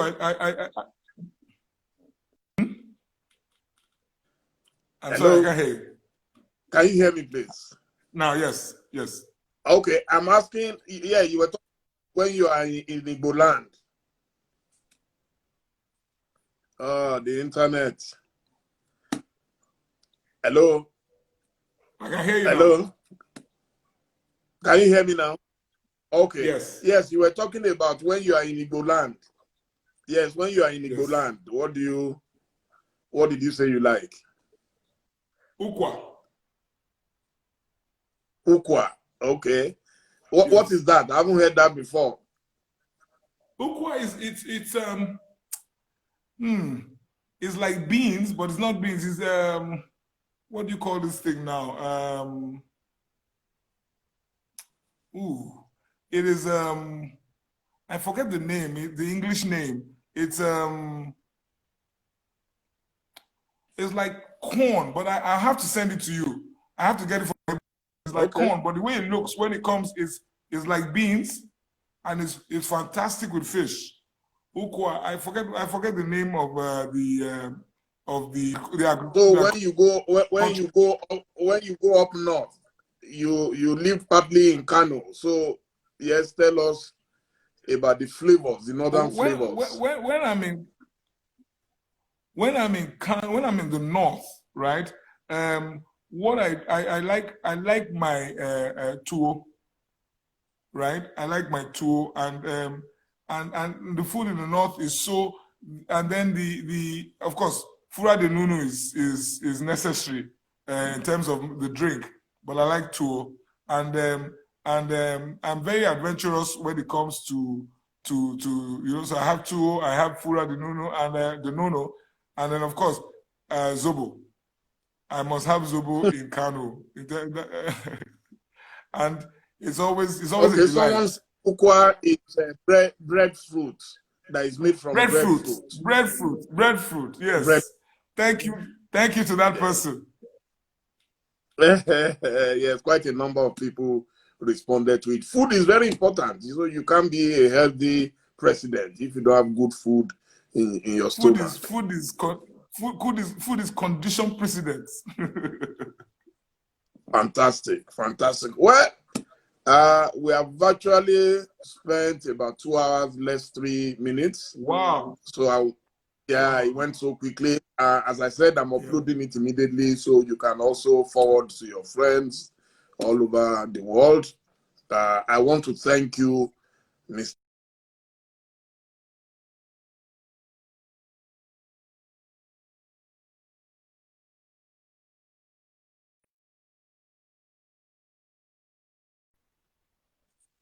Okay. So, yes, I just got confirmation that tomorrow, I'm yet to get the exact time, that one of your colleagues will be joining us, Dr. Babatunde Ajibade, a senior advocate of Nigeria, will be joining us on this platform. So I think if you have time, you should tune in. Yes, we're all brothers, we're all friends, and I'm sure one of you will be president. And so it has to be one. Best of luck. It has to be one. It has, yes. Yes. So if AKPATA nation, then it means that we are here in this place, yes. So, and we love you. You know that we love you, definitely. My wife is a prayer warrior, so she's praying for you. I know. She says, I like OLUMIDE, and then so we all everybody likes you. We have about 40 apartments here, and everybody knows you, everybody likes you. It speaks volumes about your character. Thank you so much for joining me. If you could have, Oga, if you can have Duduke, I like to end with some music so people can. Duduke is fantastic. Yes. So. Yeah, I love Duduke myself. Thank you. So you also know about Duduke, so it's not only about love. I'm eclectic when it comes to music, Bob D. From Victor Wifo to Van Halen. Wow. Okay.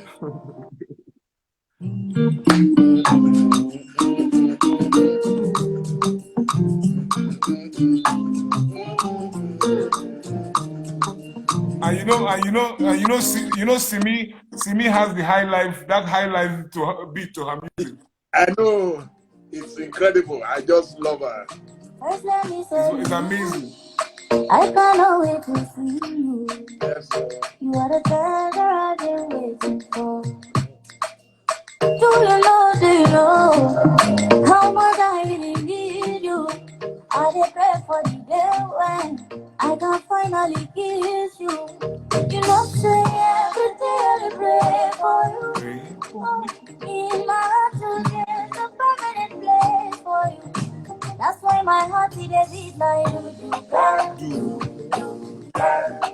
Now you are true, so I am very young. I think for you wanna be like you. Baby, now you are go big, so I am very young.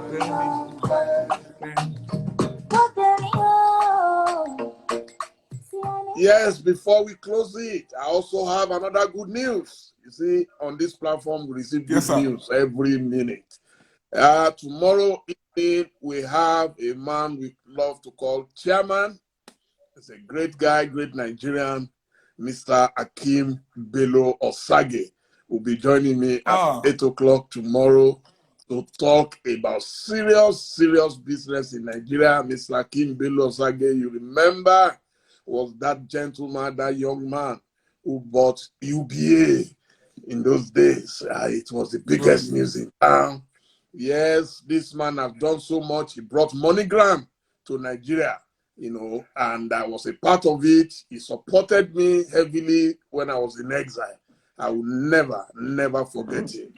Took me to MoneyGram and he said, this is the man I want to handle our media. So every month I had a guaranteed income from MoneyGram. So I must thank Chairman for his love for me. And tomorrow he'll be telling us about the challenges of doing business in Africa, in Nigeria. It's one man you need to listen to. I respect his brain. This man attended Harvard, Cambridge, and Oxford. I mean, it's not easy to combine all three. So he will tell us all about it tomorrow. I'm so excited. I can't wait to see the man we call Whiskey. We used to call him the Whiskey, but he's over 60 now. We can't call him a Whiskey again. Whiz Daddy. So much. So tomorrow we'll be talking to Mr. Akim Bello Osage. So we can have our weekend.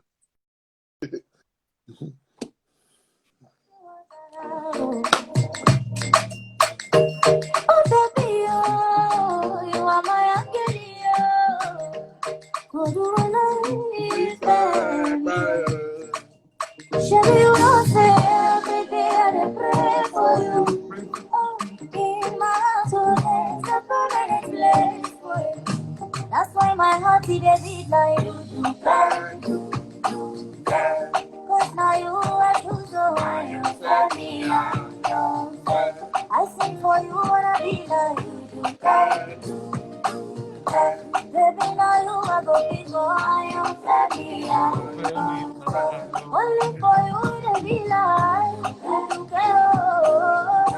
I sing for you, my baby.